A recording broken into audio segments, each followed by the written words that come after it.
Bonjour et bienvenue dans cette nouvelle vidéo qui va traiter des énergies du mois de juillet 2026, le mois de la chèvre de Bois Yin. Je suis Marjorie Bastard, je suis coach et je pratique les arts énergétiques chinois. J'accompagne les entrepreneurs et les dirigeants à cultiver l'harmonie, à questionner leurs stratégies et à concrétiser leurs projets avec facilité.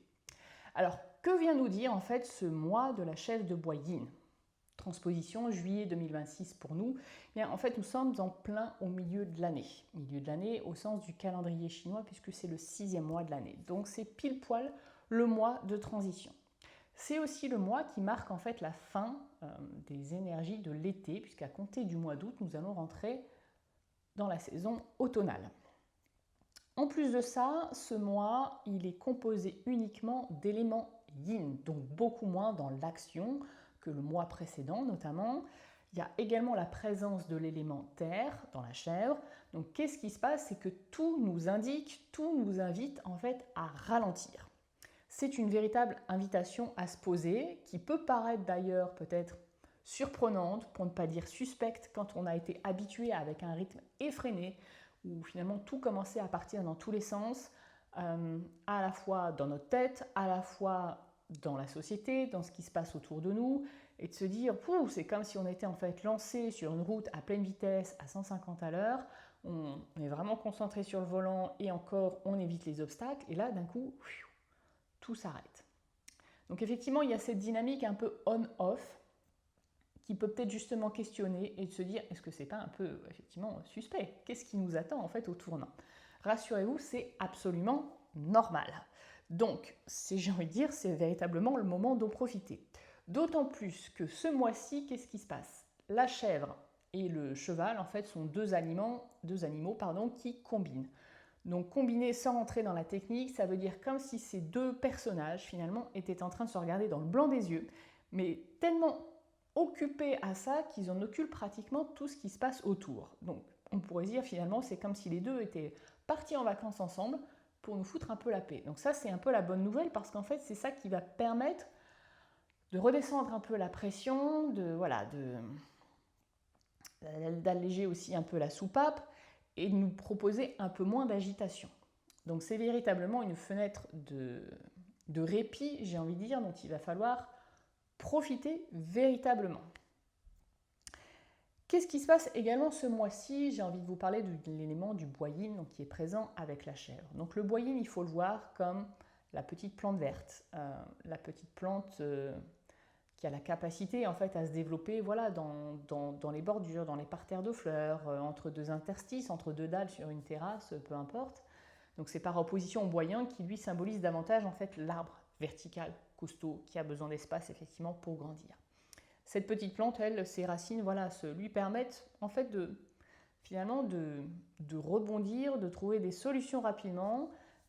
Et elle nous parle aussi surtout de nos idées, de nos projets. Alors, ce mois-ci, ce bois yin, il est toujours face en fait au feu yang de l'année. Donc, c'est comme si la petite plante était sous un soleil de plomb, un soleil d'été. Donc grosso modo, elle commence à avoir un peu chaud, elle est peut-être un peu jaunie, pour autant elle est toujours là, bien présente et ancrée effectivement dans la chèvre de ce mois. Qu'est-ce que ça veut dire? Ça veut dire quoi? Qu'elle est présente sur une terre en fait assez sèche, où ça manque d'eau effectivement, pour pouvoir continuer à croître et à s'expandre. Pas d'inquiétude là-dessus et je vous expliquerai effectivement ce que ça veut dire par rapport à vos idées et à vos projets. Donc ça veut dire que quelque part elle a la réserve latente pour pouvoir finalement se pérenniser, en tout cas pour permettre sa résilience. Déjà, elle est résiliente, elle l'est par nature, mais en tout cas, pas d'inquiétude à avoir. J'ai envie de dire, pour une espèce donnée, les graines sont présentes en terre. Donc, si je transpose ça avec vos idées, vos projets, vos créations que vous avez dans un coin de votre tête, c'est pas la meilleure période en fait pour leur permettre effectivement de s'expandre parce qu'on manque cruellement d'eau dans ce mois-ci et dans cette année-là de manière générale. Pour autant, le sas qui nous est proposé là, ce sas de repos, justement, est bienvenu pour arriver à justement prendre ce temps de recul, ce break qui justement pourra stimuler votre créativité. Donc c'est de dire, c'est pas le moment peut-être d'aller chercher de nouveaux projets ou de chercher à les rendre publics. ou alors donner véritablement vie dans la matière. Là, c'est plutôt, on reste sur le papier, réflexion sur le papier et se dire, est-ce qu'effectivement j'ai pensé à tout? Est-ce que je peux peut-être pas l'imaginer sous un angle différent? Est-ce que je peux peut-être pas rajouter finalement des pièces à ce que j'avais imaginé et conçu? Et se dire que ce que vous allez créer, imaginer là maintenant, vous servira plus tard. Parce que là, le point d'importance aussi, au-delà de ça, c'est vous, votre propre repos, sachant qu'avec la météo qui est la nôtre actuellement, ces chaleurs extrêmes, ces canicules auxquelles on fait face, fatiguent énormément le corps physique. Donc c'est vraiment pas à négliger, d'autant plus que c'est pas nécessairement conseillé de s'activer quand les températures extérieures sont importantes. Voilà, donc là où j'ai envie de vous proposer deux questions, c'est par rapport à vos idées, à vos projets, y a-t-il des choses à revoir? Y a-t-il des choses que vous pouvez imaginer peut-être autrement? S'il y avait un seul projet peut-être sur lequel se consacrer, eh bien lequel ce serait? Voilà. Maintenant, si j'en viens au conseil pour ce mois, le premier, ça va être de le voir comme une véritable opportunité. Opportunité de cultiver donc l'élément eau, c'est-à-dire le mouvement, la méditation, le silence, délaisser grosso modo les écrans, tout ce qui correspond à l'élément feu aussi, pour vous offrir en fait les meilleures conditions pour justement pouvoir faire germer vos idées et vos projets. Le deuxième conseil incontournable, et je l'ai déjà assez mentionné, c'est de ne pas sous-estimer en fait ce sas de répit. Là en fait le mois d'août va correspondre au mois du singe de feu yang, donc c'est-à-dire retour d'éléments yang de A à Z, retour de l'élément feu de nouveau.